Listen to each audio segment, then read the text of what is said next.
Our speaker today will be Jeff McIntyre online. He joined the chapel April the 15th, 2018, and is an active chapel member and supporter. He is retired military, former IT director of the Bionetics Corporation, business owner and substance abuse counselor. He is currently employed at the Valley Community Services Board, working primarily with people with serious mental illness and/or substance use disorder. He is married to Pam McIntyre, also a chapel member, a retired English teacher, and they have 2 adult children and 1 grandchild. Jeff perceives his life's purpose to be inspiring the raising and expansion of human consciousness and the elimination of unnecessary human suffering. Jeff believes that freedom is the best and surest path for human advancement and says, freedom is a manifestation of the highest levels of consciousness. Dependency is a manifestation of the lowest levels of consciousness. Please join us in welcoming Jeff McIntyre to the virtual podium.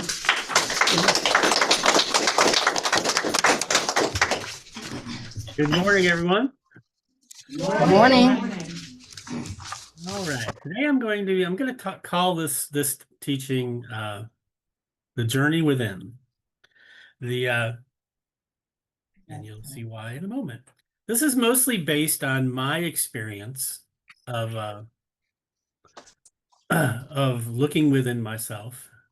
And this kind of started years ago, many years ago. I heard a quote from Carl Jung: "Those who look outside dream, those who look inside awaken." And I wanted to awaken, okay? So I decided to look within myself. Oh my God. What I found is a cacophony of thoughts and images and sounds and stories and fears and hopes and you name it, you know. It was crazy. My brain just never shut up. And I thought back to the Jesus's preaching, and his theology was a kingdom theology, and he was asked one time, where is this kingdom of God that you're always talking about? He said, where would you seek the kingdom of heaven? Over here, over there, the kingdom is within. So I'm sitting here looking within myself, seeing all this chaos and thinking, this can't be the kingdom of heaven. The matter of fact, I heard a joke that, I went to a silent retreat. It was the best conversation I ever had. A lot of my friends talk about there's this committee in my head, and it kind of never shuts up. And that's kind of the way I lived my life for decades and decades. That was my experience of life. Except that that's really not what I wanted. I heard other people talking, and that this is a time in my life when I was doing a lot of looking at myself and my life, and I'd really made a disaster out of it. And I was around a lot of people who were trying to grow spiritually. But there's a lot of things that held me back from really turning my eyes within. A friend of mine liked to say my biggest problem is that my eyeballs point out, and I really get that, because I really had a hard time looking at myself. And I think a lot of us share that. So one of the things I'm going to kind of encourage is to have mentors in our lives and have groups of people that are seeking the same kind of things we're seeking, that we can support each other, and we can, when things don't go the way we expect, we can have other people say, oh yeah, that happened to me. So because I did a lot of that, and I'll be touching on that a little bit later in this thing. But the first part of this, I'm going to talk a little bit about the barriers,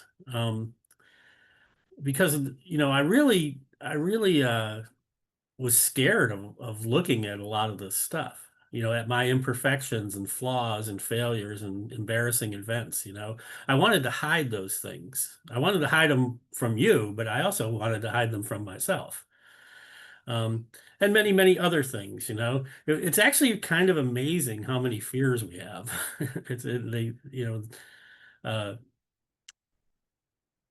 it's kind of become less fearful, but it's still there. Um, One of the things I'm really going to touch on today is unresolved anger, and we mostly call it resentment. I really like the saying that having a resentment is like drinking poison and hoping the other guy dies. And I've always liked that. Um, but resentment and fear are like magnets for consciousness. Okay. Well, we tend to like focus on the things we resent. We tend to focus on the things that we fear.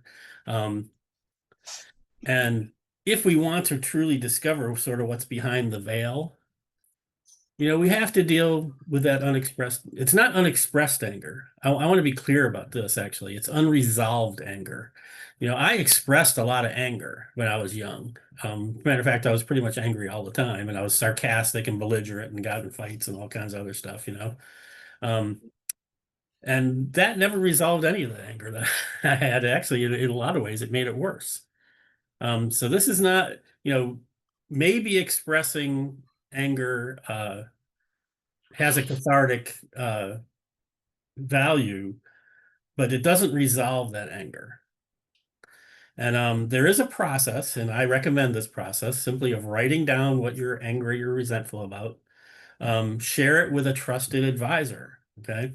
And this is important to have people in your life that can be trusted. They're not always that easy to find. And then after we've shared it with a trusted advisor, someone who can be objective, because sometimes our actual memories are flawed. And I had a friend of mine that I used to do this with quite often, and he would say, "Is that really what happened?" And sometimes, it usually was what happened, but sometimes it would be like, "No, that's not what happened. This is what happened." And because my memory, I literally want to hide things from myself, and I'm pretty good at it, actually. Um, and then after we've shared it with a trusted advisor, then we let it go. The key to resolving anger is one of the pillars of the Christian religion, forgiveness. Now, I don't always like forgiveness. I'd rather do revenge. Um,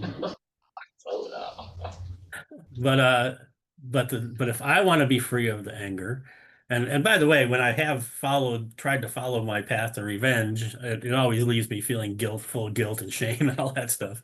So it's really not the road to peace. But anyway, but forgiveness is that letting go and now that creates an opening to actually be loving towards the other person, even if it's from afar, because some people I shouldn't be around. You know, there are people who hurt me badly in life, and I stayed and took the abuse, and that was a mistake. I sometimes go to Al-Anon. My favorite Al-Anon saying is my love is unconditional, but my presence isn't. So there's only so much crap I have to take.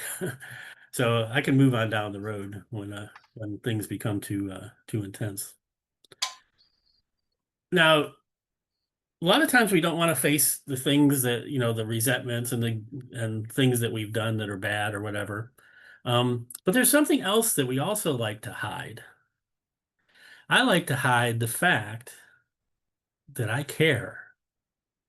I care about you. I care about others. Because if you realize that I care, you have power to hurt me. And I was kind of raised in a family where it wasn't safe. It wasn't safe to care. Um, and not only that, but that was reinforced, in school and as we move out into the world, you know, um, largely I cared a lot about other people, and I care really easily. Maybe it's one of the reasons I'm in the helping field is that I do care about people. It doesn't take much to get me to care for you. Um, but for much of my life, I hid the fact.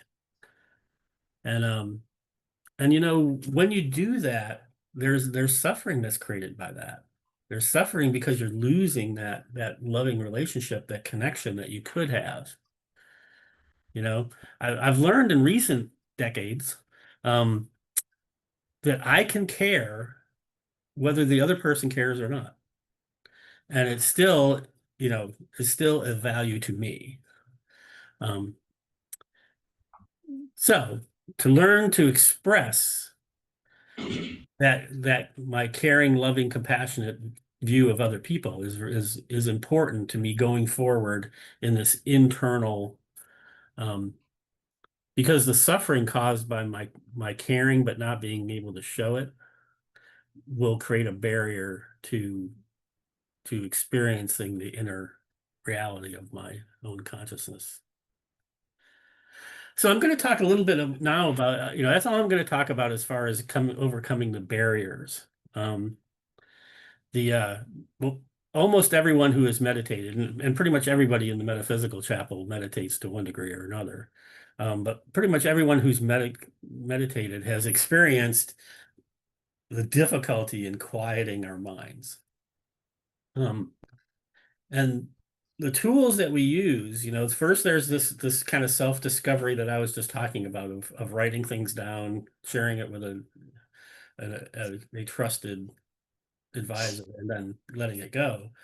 But there's also prayer, meditation, and study. Okay. Um, and study, it could be anything. Um, I'm not going to try to give you guidance on there's tons and tons and tons of wonderful spiritual material out there. So pick something, and I'm a big believer into going to what you're drawn to, that our conscience will give us perfect guidance for ourselves if we just allow it. And so just simply go to what you're drawn to and study that. Um, prayer, um, my prayer really improved a lot when I realized that God didn't need my advice. The how I picture prayer today is that it is a tool to direct my mind to where I want it to be. Right? And like I said, one of the best prayers in the world is probably "Thy will, not mine, be done." um, I heard many decades ago a guy say, when I align my will with God's will, the entire universe is working with me. And as soon as I heard that, I thought, I want that.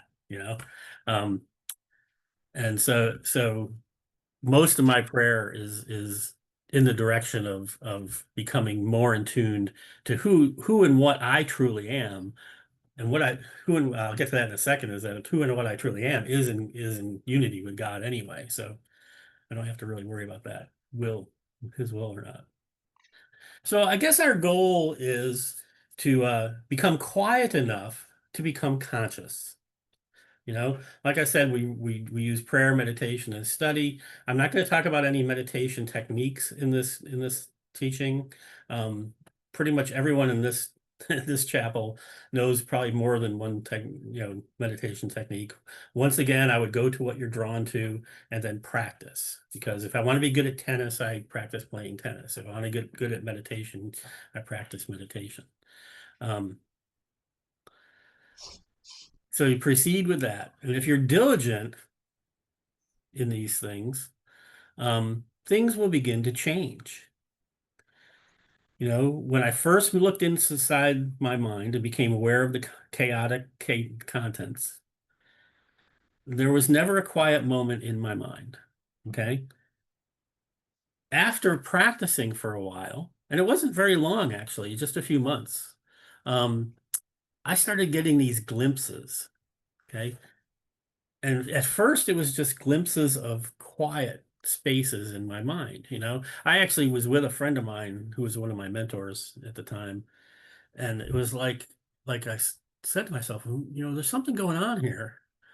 Um, there's no voices in my head. And this friend of mine said, "Oh yeah, that's peace of mind." And it was like, whoa. And it was pretty uncomfortable in the beginning. It was like something was missing. Like I'd become so comfortable with those internal conversations and images and such that really sitting and being quiet was really pretty disturbing, you know. And I kind of resisted it. I would almost like immediately start up, a conversation or a fantasy or whatever, to fill that space. It took a while of practicing to be comfortable enough to simply be in that quiet space. Okay. But it did happen. Okay. And as I become less resistant, um, other things started to happen. Okay. Um, the glimpses increase. And sometimes there would be prolonged periods of mental silence. So one day I was practicing meditation and I was resting in this silence. Some people call it black velvet because it's just all dark and peace. And suddenly I had an experience of limitless expansion. Like boom, and my mind was it's hard to describe it. It was limitless. Um, and it totally freaked me out. Okay. And and I actually avoided meditation for a while because this freaked me out so much. Because we're used to being in these bodies, limited and nice, safely confined, And but anyway, I spoke to some friends about it, and one friend, her name was Pam. She happens to be in this meeting, and I happen to be married to her. But we were friends back in this at the time that this happened. We were just friends, and she said, "Oh, I know a bunch of people who do that kind of stuff," you know, and uh, and she took me to it was called the Family of Life and Light. It was a Christian mystic group, and they helped me. Uh, I had a group of people that were doing the same kind of things, and they were doing a lot more actually. So I learned about out-of-body experiences and visions and all kinds of other things. Um, and the reason I'm sharing this part of my story is because it's important to have people around us that are on our side and friendly to this way. Um, you know, it's not that the average person doesn't really do these things, and it can be a barrier especially if we're still connected in that an ego kind of way to everyone else. The So I learned to meditate, and one of the things I learned from that group was meditation begins when we become quiet. And yes, it's a practice, and sometimes people use mantras, and I prefer to simply allow what happens to happen, but a mantra is a way that is kind of like a prayer. You can use it to direct your mind to a specific state of consciousness. Um, the if we continue, we will discover who and what we are as perfectly created spiritual beings. And I'll tell you, when you make this discovery, okay, a lot of things fall away. A lot of our judgment falls away because it's really impossible to judge a perfectly created spiritual being, and everyone is a perfectly created spiritual being. We all have the mind of Christ. Some of us are aware of it and some of us aren't. There are no people that are more spiritual than other people. And this was a big blow to my ego, by the way, because I wanted to be, one of those guys at the top. you know. Um, but the reality is that human beings are spirits. We are spiritual beings. And nobody's more spiritual than anybody else because we're all 100% spiritual. It's just a matter of you know, like I said, awareness. Right? So at this point, we move from the realm of seeking You know, a lot of us talk about being seekers of truth or seekers of God. Okay, it's at this point when we've discovered that we are perfectly created spiritual beings, is at this point that we move from the realm of seeking to the realm of expression. Okay? So we discover this mind of Christ within us, this enlightened mind. Okay, and we start carrying the silence that we experience in meditation and other things out into our lives and become an expression of the mind of Christ. You know, our lives become what we say becomes an expression, you know, we become so, you know, so in our lives, we start looking for ways to express the love and the connection and the unity that we experience in meditation. And pretty soon, if we continue to do it and continue to work at this diligently, that becomes our habit. You know, it's called practicing something to the point of sublimity, where we don't have to think about it. It just is the way we are. Okay. And not only that, but if we continue in this process of becoming more and more profoundly quiet, more and more profoundly aware of our minds and the consciousness of God, we will eventually perceive how our minds works with God's mind and all minds to create our lives and the universe. And by the way, I just sort of mentioned this because I don't want to go on too long. Enlightenment does not take time. It's already with us. It's been within us the whole time. Becoming willing to take the action to deal with the barriers, that can take time. And it pretty much takes as much time as you know, as we're willing to jump in, basically, as willing as we are to let go of our ways. You know, a lot of this stuff is scary. You know, I thought if I gave up my ego, I would give up myself. You know, I would give up, I would quit being Jeff, or whatever you want to call it. You know, it was almost like a fear of death. But the reality is that we become, as we move into this realm of expression and carry this mind, this enlightened mind with us, we become more. We don't become less. We don't lose anything. We carry all our time with us. And you know, if anything, you become more Jeff or more Pam or more Stanley or more whatever, you know, on and on and on. You know, you become who you were actually created to be. You know, a lot of what we're talking about here is literally discovering who we are. You know, now time, you know, like I said, letting go sometimes takes time to do the work to become honest. And by the way, peace of mind, you know, and I'll just touch on this lightly, but you know, I have people I know and relatives who have been meditating for decades. And I'm talking 50 years, you know, and still have trouble getting quiet. And, you know, practicing meditation, practicing focus and all that stuff, and all those disciplines are good. But quietness, peace of mind comes mostly from honesty. Deep personal honesty. There's a wonderful line in the Course in Miracles that says that the peace of mind experienced by the teachers of God is largely due to their perfect honesty, where no word, thought, or action contradicts another. Everything's in harmony. So if you want to strive for something, strive for honesty, and that will open up a world for you. Because here's my observation. My observation is that we look at ourselves and we discover the universe. Thank you very much. Yeah.